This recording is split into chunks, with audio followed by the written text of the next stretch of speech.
Going up those weight classes to face him, how can you convince fans that he can beat Canelo? I ain't trying to convince y'all that he can beat Canelo. He's a good fighter. But, bro, I would say smaller fighters are always better than bigger fighters because, they're smaller, they know how to move and things like that. But this guy is great at what he do. He got it. And another thing, bro, I don't be wanting to, how these guys is, then you get hurt against, Magimov? Who? There you talking about Gamboa. Talking about Gamboa? By Magimov? Is that what you No, said? he got flipped by Gamboa, right? Yeah. Right? How the fuck he's looking this strong over the past year? These years. He ain't been getting clipped or nothing. So now, that's that snack shit. I'm telling you. Y'all laugh. I'm always. No, do tell. Open up. And that guy that a part of it, he been caught before. He went to jail for it. Talking about Victor Conti. He went to jail, right? Victor Conti? Yeah. And he the owner of the snack shit, right? And he went to jail for it. Now it's like, It's all over. You see, I don't want to throw him under the bus, but you see, Earl said some things like that, about the people in the steroids, but Yeah. he don't want to say no names. But Did Gervonta "Tank" Davis just hint at Terence Crawford's strategy for handling Canelo Alvarez? If his comments are anything to go by, this fight may not simply come down to skill inside the ropes. Instead, it could evolve into a battle shaped by strategy, mental warfare, and potentially even disputed tactics. This is the kind of mega fight nobody expected to see. Canelo Alvarez squaring off against Terence "Bud" Crawford. Both men hold undisputed status, yet they built their careers in completely different divisions and followed separate paths to the top. Now that the matchup is set, excitement has erupted across the boxing world, with fans and fighters alike paying close attention to every detail surrounding this highly anticipated clash. Do you feel that Terence has a shot in beating Canelo Alvarez? That's the million-dollar question. When I watched Terence Crawford get rattled and rocked by Yorkis Gamboa, who's a natural 30-pounder, that to me is going to be a huge problem when he gets hit by Canelo. So he fights at 175. He's fighting these big monsters. Yeah. He's not getting rattled at all. No. Berlanga's a big kid. Right. Yeah. So it makes me think, how is Crawford going to keep him away for 12 rounds? Canelo's going to come at him hard. Right. But then again, I think about Crawford's abilities and his IQ and his footwork, which Canelo cannot handle. And we know that for a fact. It happened with Bivol, it happened with Mayweather, who schooled him left and right with no problem. And Canelo was way stronger than Mayweather. So there's Don't you think Canelo's a better fighter than he was then? Today? A better fight? Yeah, a little better. Yeah, his footwork is still the same. He's flat-footed. He's very heavy on his feet. Obviously, Canelo has the power to hurt anyone. In this game, power means a lot. If you can't keep your guy off you, or you don't know how because it's too much pressure, and the one thing about Crawford is that he knows how to handle the pressure. He's a savvy boxer, you know? And he doesn't run, and he has that heart. He's a dog. He has that heart. You want to fight me? I'm going to fight you. Once again, Gervonta "Tank" Davis finds himself pulled into the conversation, adding his usual remarks and implying things that others in boxing circles tend to avoid saying directly. He has been openly skeptical about Terence Crawford's game plan for some time, and his latest response pushed that idea even further, hinting that Crawford could be depending on an easier path style approach to shock Canelo Alvarez. Breaking it down, one fact stands out clearly. Crawford's move to face Canelo Alvarez represents a huge leap in weight. He began his career around the lightweight division, and now he is targeting a fight at super middleweight. That means climbing through several weight classes to challenge a man who has spent years dominating at 168 pounds and finishing opponents with power at that level. Got the speed over Canelo. I got the reach over him. He might got the size, the power. I got the better skills, boxing skills. Would it be more of a cat and mouse? The reality is Canelo does put people out, from Kirkland to Amir Khan to just...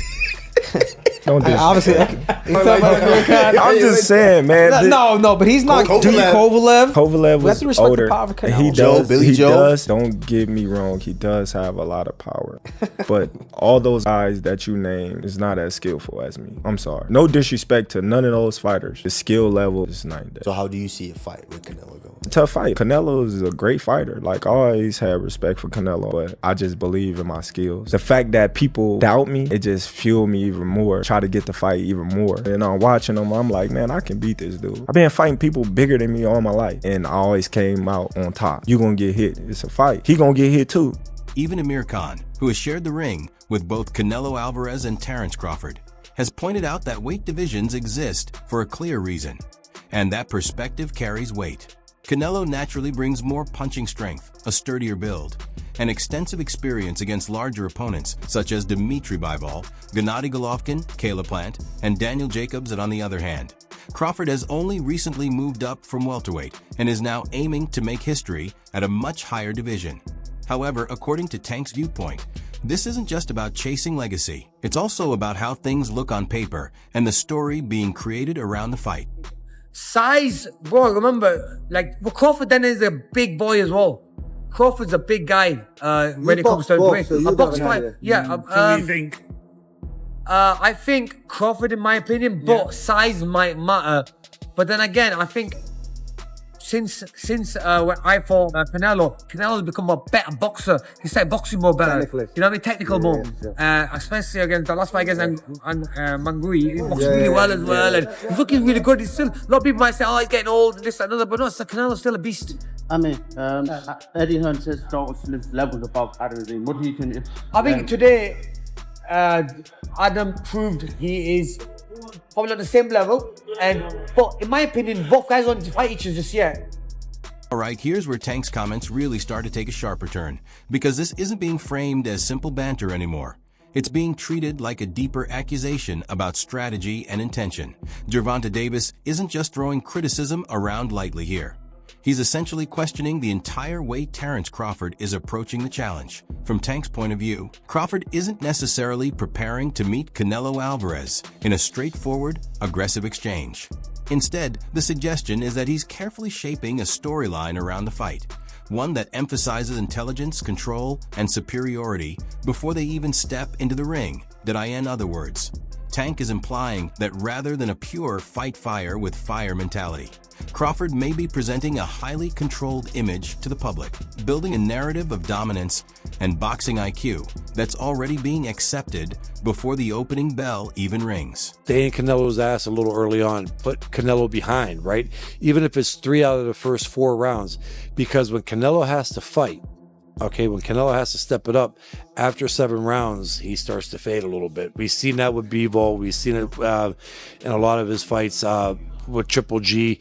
You know, when Canelo could control the fight and the ring generalship, like, yeah, he could fight 12 rounds pretty good. But when Canelo gets pushed early on in the fight, he starts to fade muscle endurance-wise. So if I was Crawford, I would kind of stay in his ass a little bit on, you know, the early rounds and make him have to play catch-up in rounds 3, 4, 5. And then by round 7, that's where, you know, he could really step it up. Simple idea. If you shape the narrative, you shape how the fight is perceived, according to Gervonta Davis. That's exactly what's already happening around Terence Crawford. The claim is that Crawford and his camp have been steering the conversation early through interviews, podcasts, and press events, setting expectations before the opening bell even rings. The message being repeated is consistent.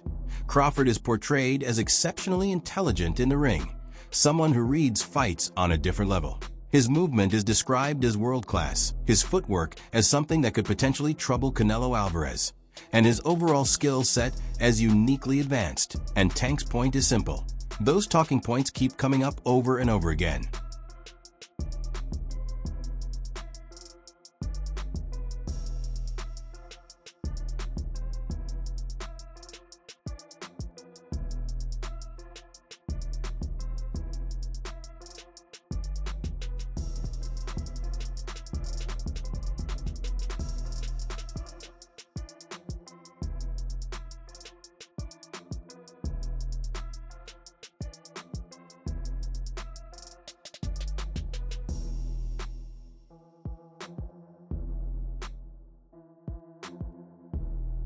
This is being framed as a form of psychological strategy, where controlling perception becomes just as important as what happens in the ring. According to Gervonta Davis, the idea is that shaping expectations early can influence how fans and even officials interpret a close contest.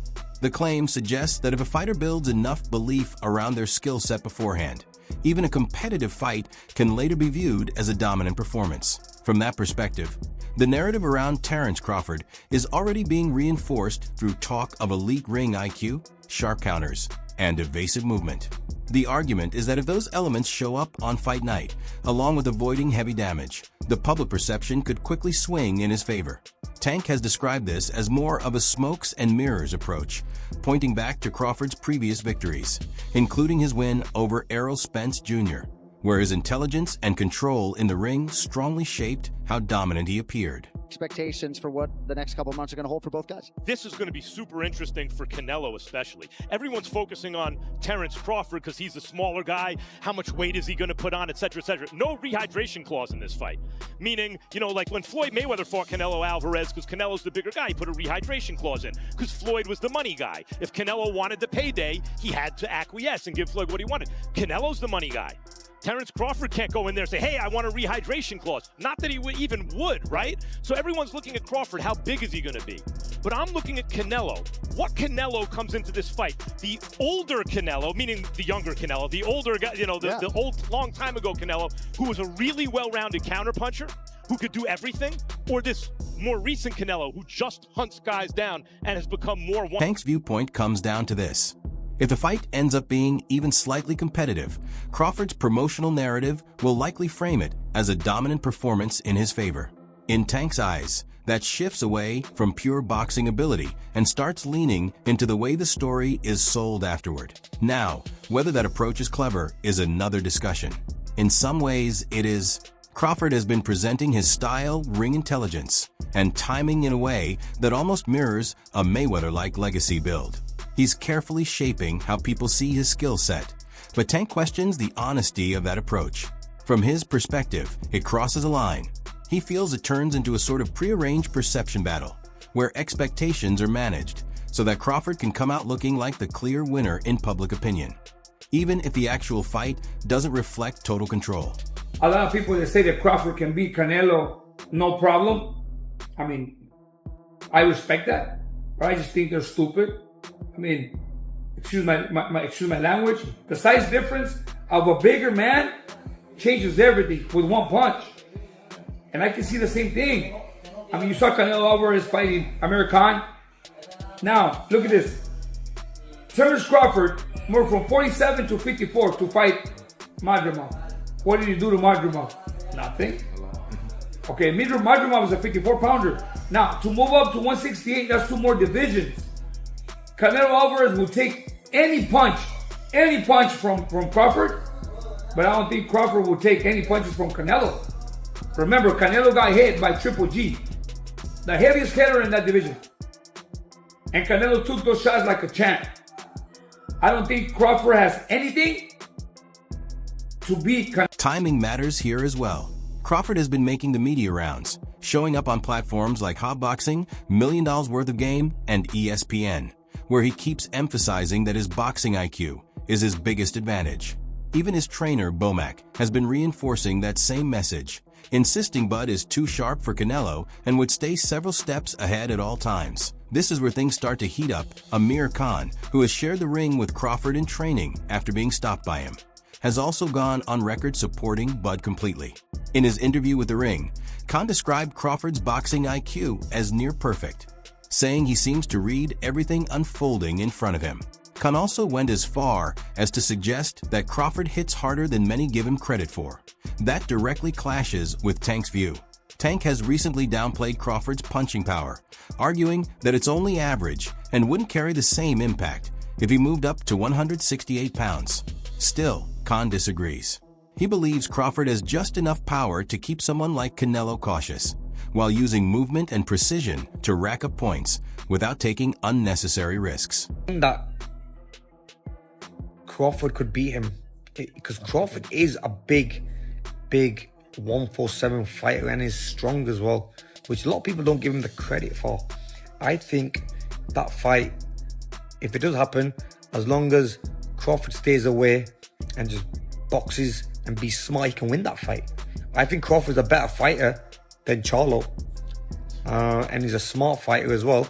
He switches and everything, so that would be This is the exact part Tank takes issue with, that a lot of people around the sport feel Crawford isn't really chasing size advantages, but instead trying to time the moment strategically.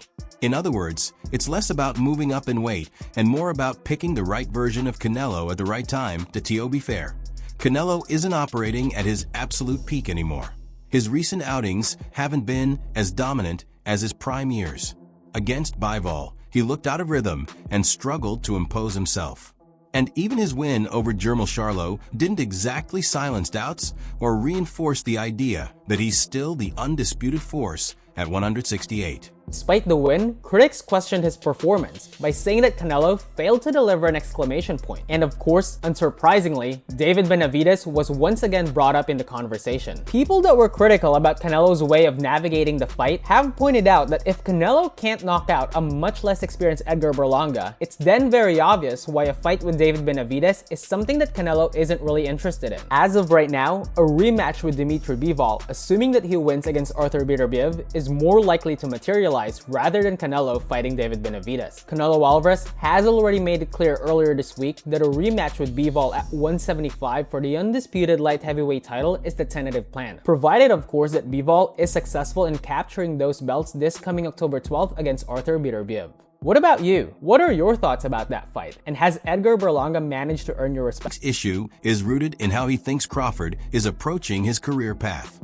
In his view, instead of facing the most dangerous prime opponents at 147 or 154, like Boots Ennis or other elite contenders, Bud has avoided those risks. Tank believes Crawford instead shifted focus toward Canelo at 168, a fighter who, in his eyes, is no longer in his absolute prime. That timing, according to Tank, makes the matchup look more strategic than purely competitive. From his perspective, it's not about proving superiority against the toughest possible version of every division. It's about choosing the moment when the reward is highest and the risk is slightly lower. Have you been in there with Crawford? Yeah. So you've been in there with Crawford, you've been there with Canelo. What can you take from sparring both of them to gauge what's gonna happen in September? Preparation is gonna definitely be everything. Crawford adjusting to the 168 pound division. I know he's been sitting at a heavier weight for a while, but like, he's been showing his training and stuff. So that's definitely gonna help him. Canelo's experience, but then you got Crawford he got great experience as well. It's gonna be a great fight. It's gonna be a good chess match. I expect a great fight. If I had to favor somebody, I would just pick Canelo because just because of the weight disparity. Canelo is naturally like sits really well at 168. And it's just always tough for a guy to come to 168 and come from grab that many weight classes up and do something like that. If he does it, if anybody could do it, it'll be Terence Crawford. So when Tank uses the term cheating plan, he's really talking about influence over perception. How the story is shaped outside the ring through media attention, promotional power, and even judging dynamics. From his point of view, Crawford has become the center of the boxing narrative. After his dominant win over Spence, a lot of fans and analysts started labeling him as the top pound-for-pound fighter in the sport, and on top of that, his boxing intelligence is being elevated in discussions to a level that draws comparisons with Floyd Mayweather, as if he represents the next evolution of that style. Say a lot of negative things about Canelo's resume, but I won't. I wanna, pay homage to the fighters that he fought. And if he don't want to pay homage to the fighters I fought, if he think they nobodies, then come fight time, then I wonder what they're going to say after I beat him. When he pushed you, I know you've gained weight. You look actually a lot bigger. When he gave you a half shove, how is that size feeling now? Listen, that wasn't nothing. What I mean?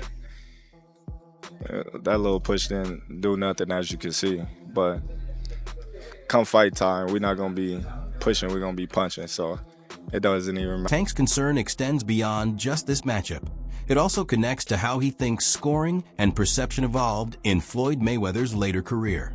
In those fights, he feels Floyd sometimes won rounds largely because of defensive mastery and ring control, even when the action wasn't always aggressive or visually dominant. From Tank's perspective, that same type of judging influence could resurface in a potential Crawford versus Canelo fight.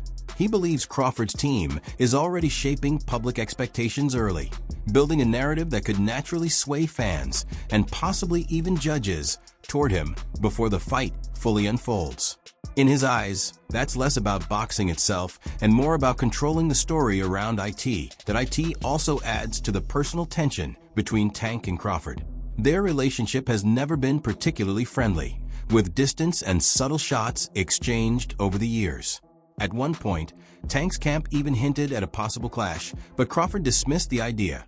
Tank later responded by questioning Crawford's resume and suggesting he tends to choose opponents he can outbox comfortably, while doubting how he would handle someone with equal size and power. When people, what I got from that is he's a hater. If you don't know me as a person, let's say you don't like me, you don't know me, you feel me? And I don't give a fuck. Him. If everybody including Will, winning. Fuck. Tank, you're a proud father. So from Tank's angle, this isn't just general analysis of boxing. It comes across as personal. He believes Crawford isn't consistently pursuing the most dangerous challenges, and instead is targeting opponents whose names boost his legacy while also offering more favorable conditions stylistically or physically. In Tank's framing, that's less about greatness and more about chasing attention and opportunity at the right moment. The interesting part is Crawford's response, or lack of one. While Tank continues speaking out, Bud has mostly stayed quiet and composed. He hasn't engaged in back-and-forth exchanges, hasn't escalated the verbal tension, and instead keeps his focus on training content and controlled media appearances. That contrast adds another layer to the story. One side actively calling out the strategy, and the other side refusing to be pulled into the debate, staying disciplined and letting actions in the ring remain the main statement. It don't matter if Canelo is on that. He ain't beat no Terence Crawford. You heard it here first. Plus, I look at the performances of Canelo. I look at his last performances. I mean, they've been all right, you know. It ain't been like, wow, blew me away. So I'm not really worried about all of that. And the same thing with Crawford. I know he's with Snack, and I know some news came out this week and all of that, but I personally believe that Snack is clean. I think it's a conflict of interest, the fact that, hey, he knows how to beat the system, quote unquote, Nick DeConte, but at the same time, I think Snack, you got products going around the world, this and that. I mean, all these athletes are testing. They're not testing anything or positive by using Snack at all. So I think they're safe. There's no doubt about it. So with that being said, I'm not worried about that. As long as they're testing, I'm good. That's exactly what makes this matchup feel so unpredictable on paper. But if Tank's interpretation is correct, then Crawford isn't just preparing physically.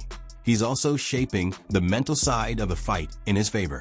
While debates continue around size, weight classes, and punching power, Crawford appears to be strengthening his psychological position by staying calm, focused, and selective with his public presence. That I end that scenario. The key factor becomes intelligence and composure, especially because Canelo has shown in past fights that he can struggle when an opponent consistently disrupts his timing and forces him to think more than react. At the same time, the boxing community itself is clearly divided. This isn't just casual fan disagreement online.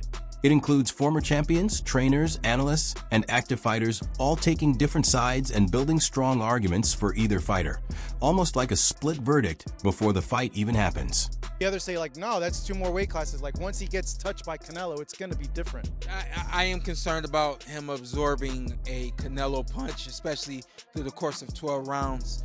We do know this about Canelo. He's going to slow down, so I think if anything, Canelo would try to start fast and bang on him and break him down before he gets later, and he still got that kind of steam. But, there's so many components that make a champion. There's so many components that make a great, a legend. It's just so much to go into. It's a conversation that lasts an hour easily when we talk about all of the components that Terence Crawford has, all of the components that Canelo has, and how we find how they even out and who trumps one another. You know what I mean?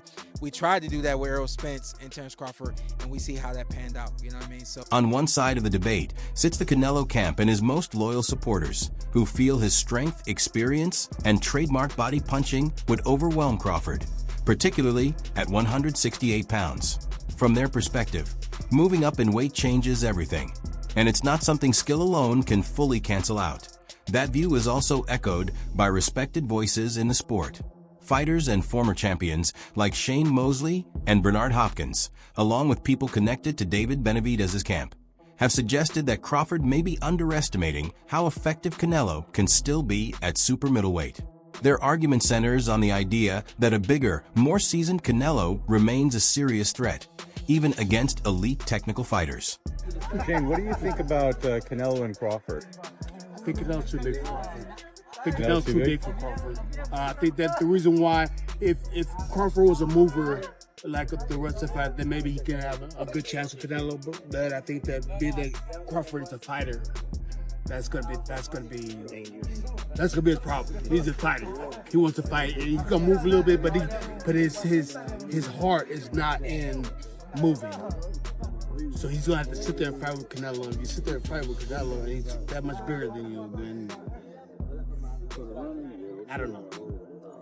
But everybody think, Crawford, he's a great boxer. He's this, he's that, which he is. He's a great fighter, and I think he's a great fighter at 140, 47, and he seems just to be, good at 54. And now we're going to 68. How many more tricks has Canelo learned since you last fought him? On the other side, Crawford supporters are just as confident and very vocal about it. Names like Roy Jones Jr., Andre Ward, Shakur Stevenson, and even Devin Haney have all pointed toward Bud's timing, ring IQ, and movement as the key tools that could take away Canelo's physical advantages. Their argument is built around style matchup more than size. They believe Crawford's ability to read rhythm, switch angles, and control distance could neutralize Canelo's pressure and power, especially if he settles in early and finds his timing. Roy Jones Jr. in particular has suggested that if Crawford can survive the opening rounds cleanly and avoid any clean power shots, he could start taking over the fight and potentially outclass Canelo as it progresses. I think Bud gonna cook Canelo. I think he's gonna cook him. I think, Canelo a hell of a fighter, but I think Bud just got all the tools to beat him. You don't think the weight difference is gonna be too big of an advantage? I think y'all make that something, in certain fights, Boxing makes it something, not us. like if this was like a Benavidez, he's actually a lot bigger than Bud, so that would apply. But I feel like with Canelo, he's physically kind of big, but height-wise, he's kind of small. So I don't think so, no. Corey, how you got a decision established? Because Redman and Boozy think that Bud actually might stop him. Me and Boozy talked about that. That's crazy. Me and him got on the phone and talked about it, but I think that's possible. I'm not saying that it's going to happen, but I think it's a possibility if Canelo gets to acting out of line and not understanding that Bud can crack too. So the big question is whether Tank Davis is actually uncovering some kind of behind-the-scenes strategy, or if this is more about frustration over Crawford getting the spotlight in a massive way. Either way, one thing is clear. Terence Crawford isn't just stepping into the ring with Canelo. He's also stepping into a fight against public expectation, legacy pressure, and criticism from voices like Tank, who question his path to the end of the day. It all comes down to what happens when the bell rings. Can Crawford prove himself against all of that at once? Or will the doubts surrounding him end up being too